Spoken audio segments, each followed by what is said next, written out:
दोस्तों डीजीएचएस ने एक एडवाइजरी जारी करी है जहां पर कहा है कि 2 साल से कम उम्र के बच्चों को कफ सिरप बिल्कुल भी नहीं देनी चाहिए, क्योंकि राजस्थान मध्य प्रदेश के अंदर 11 बच्चों की मौत हो चुकी है कफ सिरप पीने की वजह से। यहां पर बताया जा रहा है कि इसके अंदर डाइथिलीन ग्लाइकोल होता है, एथिलीन ग्लाइकोल होता है और वो एक टॉक्सिक केमिकल होता है जो कि बच्चों की किडनी लीवर प्रोसेस नहीं कर पाते हैं, उनके ऑर्गन काफ़ी ज़्यादा इनमेच्योर होते हैं। जो बड़े उम्र के लोग होते हैं वो तो चलो फिर भी झेल जाते हैं, लेकिन 5 साल से कम उम्र के बच्चों के लिए थोड़ा सा रिस्की हो जाता है, जिसकी वजह से कहा यह जा रहा है कि 2 साल से कम उम्र के बच्चों को तो बिल्कुल भी नहीं देनी चाहिए। एक तरीके से ये बैन ही है उन बच्चों के ऊपर जो कि 2 साल से कम है कि उनको कफ सिरप कोल्ड की दवा वगैरह नहीं देनी चाहिए। उनको बस थोड़ा सा हाइड्रेट रखना चाहिए, पानी वानी ज़्यादा पिलाना चाहिए और बिल्कुल ही ज़रूरत पड़ जाए 5 साल से कम उम्र के बच्चों को तो डॉक्टर अगर सलाह दे तो ही लेनी चाहिए। उसमें भी वो डोजेस तय करेगा कि कितनी डोज देनी है और कितनी नहीं देनी, क्योंकि ओवर डोज किडनी पे डैमेज पहुंचा सकती है। और ऐसा भी हुआ है कि बच्चों की जान गई है, क्योंकि 11 बच्चों की जान जा चुकी है इंडिया के अंदर भी रिसेंटली, जिसकी वजह से, और वो ऑफिशियली है, मतलब कि ऑफिशियल पता लगा है कि वो उसकी वजह से गई है। बाकी को तो शायद पता भी ना हो कि हमारे बच्चे की जान कफ सिरप लेने की वजह से गई है, जिसकी वजह से यहाँ पर कहा गया है कि भैया इनको बिल्कुल भी नहीं देनी है, और देनी है तो डॉक्टर के प्रिस्क्राइब के अनुसार देनी है। कितनी डोज वो बता रहे हैं, बच्चे की हाइट क्या है, उम्र क्या है, वेट क्या है, उस हिसाब से वो डोजेस तय करेंगे। ऐसे ही आपको रैंडमली ओवर द काउंटर खांसी के सिरप लेके नहीं आ जाना है और अपने बच्चे को अपने हिसाब से दे देनी है कि जितनी आप लेते हो उतनी ही आप अपने बच्चे को भी दे रहे हो, उतना नहीं होगा, वो डोजेस डॉक्टर ही तय करेगा। और 2 साल से कम उम्र के बच्चों को तो सोचना भी मत देना। दोस्तों इंडियन टीम ने एशिया कप जीत लिया, उसके बावजूद भी उनको एशिया कप की ट्रॉफी नहीं दी गई। दरअसल मोहसिन नकवी उसको लेके भाग गए, क्योंकि इंडिया ने उनसे एक्सेप्ट करना डिनाई कर दिया कि भाई हम इनसे नहीं लेंगे, ये तो पाकिस्तान के मिनिस्टर भी हैं और इसी के साथ साथ इनको एशिया क्रिकेट काउंसिल के अंदर हेड भी बना रखा है, तो वो तो चलो एक अलग चीज़ हो जाती है, लेकिन ये पाकिस्तानी है, इस वजह से हम इनसे ट्रॉफी नहीं लेंगे। जिसके बाद में अब पाकिस्तान इनको काफ़ी ज़्यादा अप्रिशिएट कर रहा है, कह रहा है कि भैया इन्होंने हमारी लाज रख ली। एशिया कप में 3 बार पाकिस्तान की हार हुई, लेकिन अच्छा हुआ इन्होंने एशिया कप की ट्रॉफी इंडिया को नहीं दी। इनके स्टैंस लिया अपनी सॉवरेनिटी के लिए कि भैया मुझसे ट्रॉफी नहीं ली तो मेरा अपमान है, तो जिस वजह से इन्होंने ट्रॉफी नहीं दी। और अब ये कह रहे हैं कि भैया एशिया क्रिकेट काउंसिल के हेडक्वार्टर के अंदर आके आप ले लो अपनी ट्रॉफी, लेकिन लोगे मुझसे ही, तो इस तरीके की बातें कर रहे हैं, जिसकी वजह से अब पाकिस्तान कह रहा है कि इनको हम गोल्ड मेडल देंगे इस चीज़ के लिए। तो इनको सम्मानित करने के लिए शहीद Zulfikar Ali Bhutto excellence gold medal दिया जाएगा। इनके पता नहीं तारीफ़ें की जा रही हैं कि भैया इन्होंने बहुत ही बड़ा काम कर दिया, इंडिया को ट्रॉफ़ी ना दे के और ट्रॉफ़ी लेके भाग के, और अब ये जब पाकिस्तान जाएंगे तो इनको गोल्ड मेडल से सम्मानित किया जाएगा कि भैया आपने हार को भी जीत में बदल दिया पाकिस्तान की, कि ऑन ग्राउंड तो कुछ कर नहीं पाए, लेकिन उसके बाद में ट्रॉफ़ी किस तरीके से लेके भागते हैं उसके अंदर आपने गोल्ड मेडल जीता है, जिसकी वजह से आप पाकिस्तान के फ़ख्र हैं,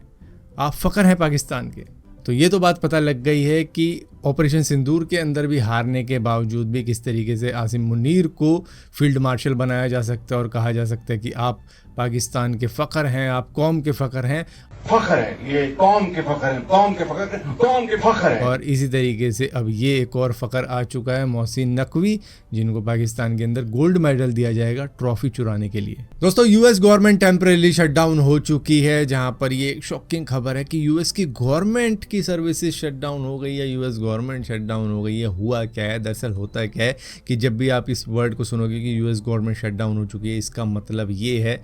कि जो अमेरिका की सरकार है उसका बजट अभी अप्रूवल नहीं हुआ है या अप्रूव नहीं हुआ है, जिसकी वजह से गवर्नमेंट डिपार्टमेंट जैसे नासा हो गया, एम्बेसीज हो गई या नेशनल पार्क्स हो गए, उसके लिए उनके पास में पैसा नहीं है या पैसा टेम्परेरी ख़त्म हो चुका है, जिसकी वजह से उस गवर्नमेंट ने टेम्परेरी अपने आप को शट डाउन कर दिया है। तो यहाँ पर यूएस एम्बेसी क्या बंद हो गई है या चालू है इंडिया के अंदर, उसको लेकर लोगों में कन्फ्यूजन है। तो खुद यूएस एम्बेसी ने बताया है जो इंडिया के अंदर है कि भैया पासपोर्ट वीज़ा की सर्विसेज अभी भी चालू रहेंगी, जो लोग का जो शेड्यूल लगा हुआ है वो वैसे ही काम करता रहेगा, और अपडेट मिल जाएगी आगे क्या होगा क्या नहीं होगा, क्योंकि अभी शायद फंड नहीं है, उसकी वजह से ये बता रहे हैं कि ये टेम्परेरी शट डाउन हुई है सरकार, तो उसके लिए फंड जुटाया जाएगा और एलोकेट किया जाएगा, उसके बाद में ये सारी सर्विसेज चालू हो जाएंगी दोबारा से, जो कि लग रहा है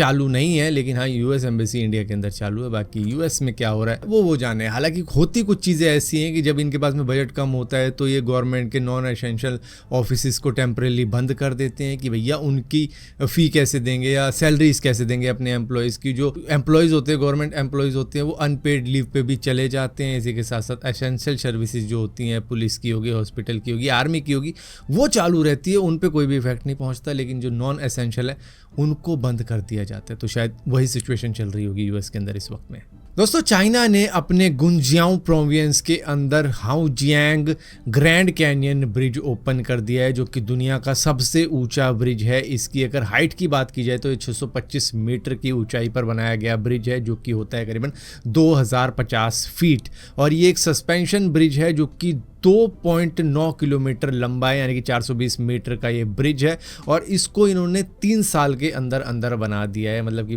जनवरी 2022 में इसकी शुरुआत हुई थी और इस साल 2025 में सितंबर 28 को इसको चालू भी कर दिया गया, जहां पर ये ब्रिज 2 घंटे के रास्ते को सिर्फ 2 मिनट में कन्वर्ट कर देता है। जो भी बंदा इस ब्रिज को लेता है वो 2 मिनट के अंदर उस जगह पर पहुंच जाता है, जहां पर पहले घूम घाम के पहाड़ों के रास्ते 2 घंटे बिता के आना पड़ता था। और ये एक टूरिस्ट अट्रैक्शन भी बन चुका है, क्योंकि दुनिया का सबसे ऊंचा ब्रिज है। तो मतलब चाइना की खासियत ये है कि जो भी चीज़ें वो बनाता है वो टूरिस्ट टाइप का भी बनाता है। मतलब कि उन्होंने सबसे ऊंचा ब्रिज बना दिया तो उसको टूरिस्ट व्यू के तौर पर भी लेके चले हैं, क्योंकि इसके ऊपर से मतलब पानी भी गिरता है, तो ऐसा लगता है कि मतलब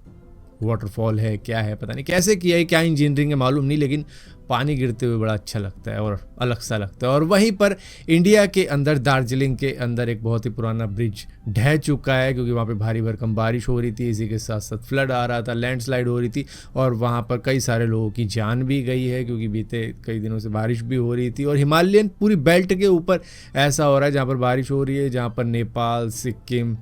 वेस्ट बंगाल, इन जगहों के ऊपर ज़्यादा इसकी मार देखने को मिली है, जहां पर लैंडस्लाइड हुआ है। दोस्तों, जब भी आप टोल टैक्स पे जाते होगे और आपकी गाड़ी के अंदर फास्ट टैग नहीं होता, क्योंकि कई सारे लोगों के पास में फास्ट टैग नहीं होता, तो वो डबल पे करके आते हैं। मतलब कि अगर 100 रुपये का टोल टैक्स है तो आपको 200 रुपये भरने पड़ेंगे, अगर 70 रुपये है तो आपको 140 भरने पड़ते हैं। तो डबल भरने पड़ते हैं कैश के अंदर, क्योंकि आपके पास में फास्ट टैग नहीं है। और कई सारे लोग ये फास्ट टैग लगा के हटवा देते हैं, पता नहीं क्या होता है, कुछ भूल जाते हैं, कोई दूर नहीं गया होगा, तो जब दूर जाते हैं तो पता लगता है यार फास्ट टैग की भी ज़रूरत पड़ती है, और वो कैश में डबल पैसा दे रहे होते हैं। तो अगर आप अब यूपीआई से टोल टैक्स भरोगे तो आपको सिर्फ 25% ज़्यादा देना पड़ेगा। मतलब कि अगर टोल टैक्स 100 रुपये का देना है तो आप सिर्फ 125 रुपये दे के भी वहाँ से निकल सकते हो। आपको 200 रुपये नहीं देने पड़ेंगे, जो कि कैश में देने पड़ते थे। वो अगर आप यूपीआई से दोगे तो सिर्फ आपको 25% और देना पड़ेगा।